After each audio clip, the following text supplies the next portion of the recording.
Welcome to Payback with Silas. Every day, a new story, lies, betrayal, payback. Let's begin. You're no longer necessary. That's what they told me, not even looking me in the eye. Just those 4 words, packed into a half smile and a spreadsheet.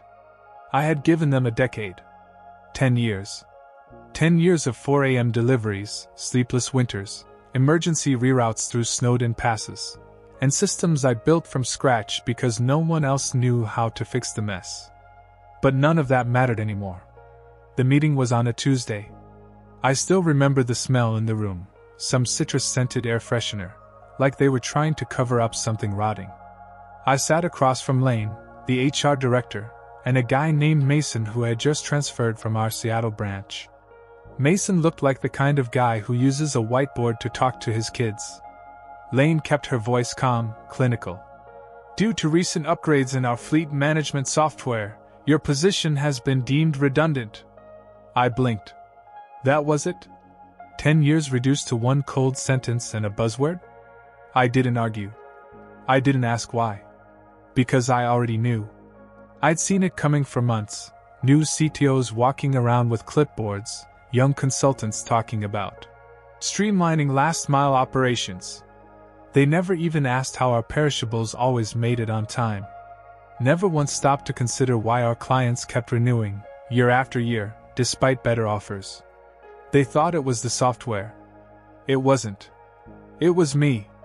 They had no idea I had built a custom routing algorithm, on my own time, that stitched together weather forecasts, traffic reports, client urgency flags, and load sensitivity. I didn't need a fancy UI. Just a laptop and an understanding of how fragile fresh produce can be when it's 102 degrees on I-17 and the truck's reefer unit is 10 years old. So I stood up, nodded once, and said, "Good luck." Lane gave me that tight smile people use when they think you're going to cry. But I didn't. I just walked out, past the fake plants, past the coffee station I installed myself when the old one broke and no one wanted to file a ticket. Past the glass wall where my name was still stenciled, Elijah Hart, Logistics Manager. And then I was gone. No party. No goodbye lunch. Just silence. But the thing is, when people erase you like that, they don't realize what they've really deleted. Not a name on a payroll. A system. A memory. A lifeline. And when that lifeline breaks, things start to rot. Fast. It started with shrimp. 3 weeks after I left, I got a call from Halston, a former driver who used to run perishables out of the Phoenix depot. We weren't close, just 2 men who respected the silence between destinations. He never called me before. "Hey, you hear about the Cormac delivery?" "No," I said. "Why?" He exhaled. "Whole damn load of shrimp spoiled in the truck. Reefer temp glitched, new system didn't catch it. They didn't reroute. It sat 4 hours in Tucson heat." I said nothing. Let the silence hang. "They're losing the Cormac contract," he added. 20 years with us, and now it's gone. That was just the beginning. Over the next 2 weeks, my inbox, the personal one, started filling up with emails from former clients, drivers, even dispatchers I hadn't spoken to in years.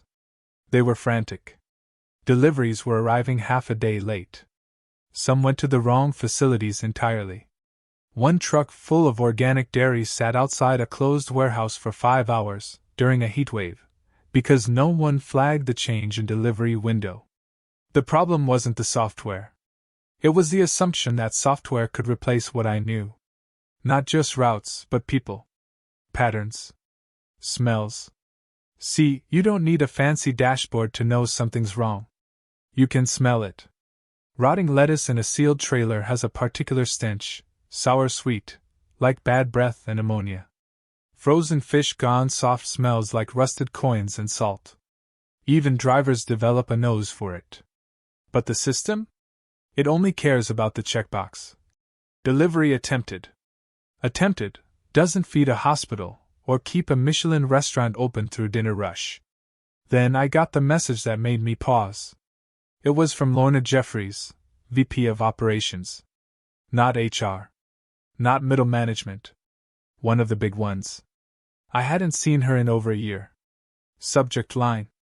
Elijah, can we talk? Inside. We've had some unexpected issues. I think it would be good to catch up. There may be opportunities for collaboration.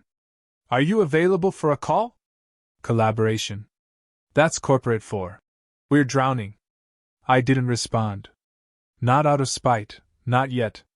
I just wanted them to sit in it for a while. To realize how much they depended on someone they once called non-essential.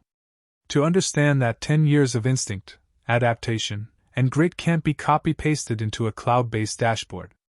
They wanted automation. They got chaos. And I was just getting started. It started in my garage. An old folding table. A dusty Dell laptop. A whiteboard from a failed attempt at New Year's resolutions. That's where I built Hollow Pine Logistics. I didn't need venture capital or a fancy launch party. I had something better: knowledge, timing, and leverage. And one pissed-off seafood client. Cormick Brothers Seafood had been with my old company for over 2 decades. They're based out of Oxnard, California, but their crab and shrimp hit every high-end kitchen from San Diego to Salt Lake City. Reliable delivery was the heart of their business. Spoiled shrimp is a death sentence. When they called me, I didn't pitch them. I didn't have to. I just said, "I'll take care of it. You'll never lose a box again." That was all they needed to hear. They were my first client.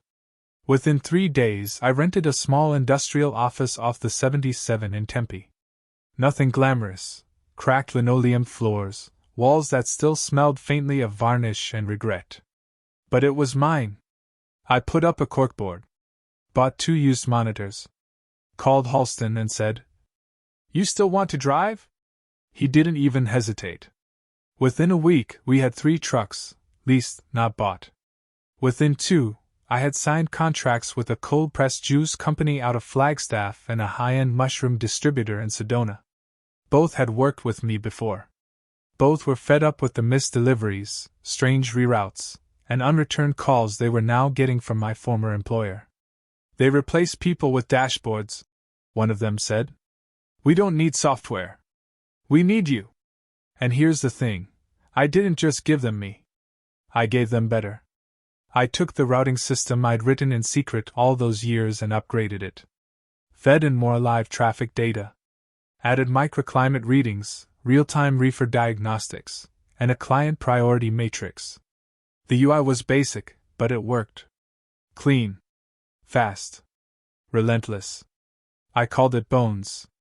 Because every route needed a skeleton before you could give it muscle. My company was lean. Smart. Focused. No meetings about meetings. No teams to circle back. Just execution. By month 2, we were profitable.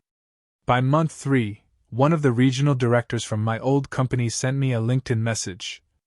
"Congrats on Hollow Pine. Impressive stuff. Want to grab coffee sometime?" I didn't reply. Not because I was angry, but because I was busy. Too busy helping people they abandoned. Too busy becoming the person they never saw coming. It started quietly. A LinkedIn post here. An industry whisper there. Nothing concrete, just the kind of uneasy murmur you hear before a storm breaks. A contact at Barrett Produce sent me a message late one night. "Hey Elijah. You didn't hear this from me, but they're hemorrhaging clients. Lost their whole harvest contract. 14 years, gone overnight. Word is they missed 3 deliveries in a row." Then, honestly, what were they thinking letting you go? I didn't answer. I just stared at the message and thought. They weren't thinking at all. Whole Harvest was huge, multi-state organic grocery chain with zero tolerance for delays. I used to build their routes manually during storm season. I knew which mountain roads iced over first, which distribution centers had understaffed unloading docks on Mondays, which clients needed inside delivery with signature verification. None of that was in the software. Because software doesn't know that the guy at the loading dock in Reno calls in sick every Friday. I do. Then came the layoffs. Not mine, theirs. Drivers first. A few dispatchers. They tried to call it restructuring, but everyone in the industry knew better. Clients were walking fast. And the ones who hadn't walked yet? They were knocking on my door. I remember one Thursday morning, I had just finished my third cup of black coffee when I got a call from someone I never thought I'd hear from again, Everett Rames, Vice President of Client Services at my old company. Armani suits. Pocket square guy. Once called my team necessary but replaceable. Now he sounded tired. Elijah. Look. I know we've had our differences, but I'd really like to sit down. Talk shop. I let the silence stretch. Let him hear it. We're having some issues with time-sensitive deliveries. I think there's a mutual benefit opportunity here. That's corporate speak for, we need help. We need you. But the thing is, they didn't want me. They wanted a patch. A quick fix. And I wasn't going to be their patch. I told Everett, politely. We're fully booked through Q3. Best of luck with your optimization. I could hear it in his voice. The panic hiding under that polished tone. The realization that the upgrade they'd gambled on had failed. Not just failed, imploded. Because you can't automate intuition. You can't replace loyalty with code. You can't swap out human grit for digital polish and expect the engine to keep running. Around that time, drivers from my old company started reaching out, not for gossip, but for work. One by one, they came through the doors of Hollow Pine. Marcia, the night shift scheduler who used to call me when she saw a storm front moving toward the I-15.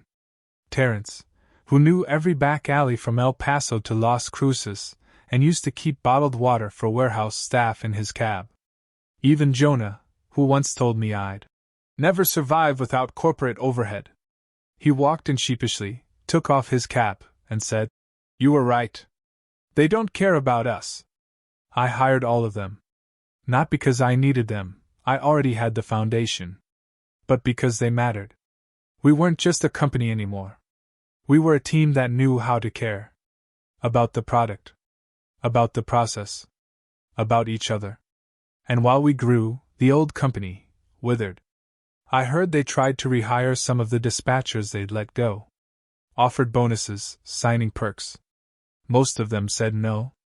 By the end of month 4, Hollow Pine had absorbed 7 of their former clients, including the biggest one, Mavericks Farms. When that happened, I knew. It wasn't a ripple anymore. It was a collapse. And I didn't gloat. I didn't toast champagne or post about it online. I just looked around at my growing team, the humming servers in the back room, the drivers laughing in the break room, and I felt something deeper. Vindication? No. Peace. It came on a Wednesday. Late afternoon. I had just gotten back from walking the floor, something I do every day.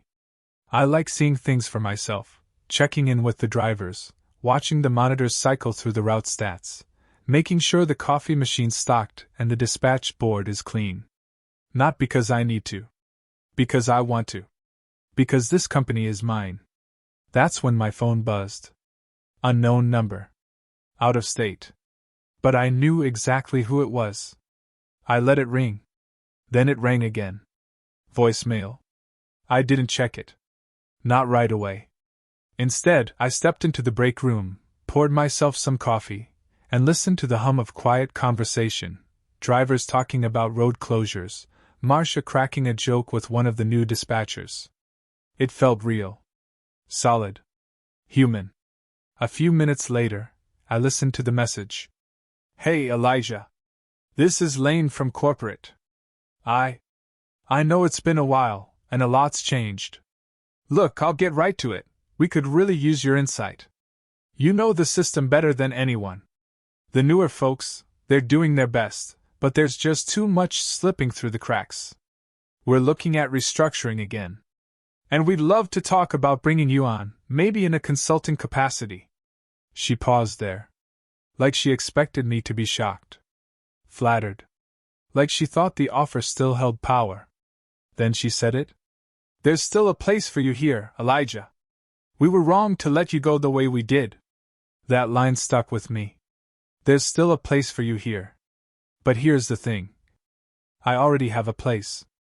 It's not a desk in a glass box. It's a living, breathing thing built from everything they overlooked, the long nights, the broken reefer units I fixed myself, the instincts I trusted when GPS failed, the drivers who still call me boss, with pride in their voice. They offered me a place? No. They're the ones without a place now. I didn't call back. Didn't send an email. Didn't even block the number. I just let the silence answer for me. Because I wasn't angry anymore. That part of me burned out sometime around the second contract we signed and the first driver who said, "Thanks for giving me a real shot." Now, I'm calm. I'm grounded. I'm done needing validation from people who measure worth in cost centers and tech upgrades. Hollow Pine keeps growing. Word's gotten out. We don't just deliver, we care. We remember. We adapt. I still get messages from former colleagues, some congratulating, some apologizing. Some just asking if there's room on the team. Sometimes I say yes. Sometimes I don't. But the call I never returned?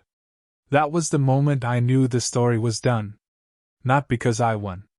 But because I no longer needed to prove I could. They erased me. I rebuilt myself. And now? Now they read my name on the side of trucks as they drive past. And that's all the answer they'll ever get.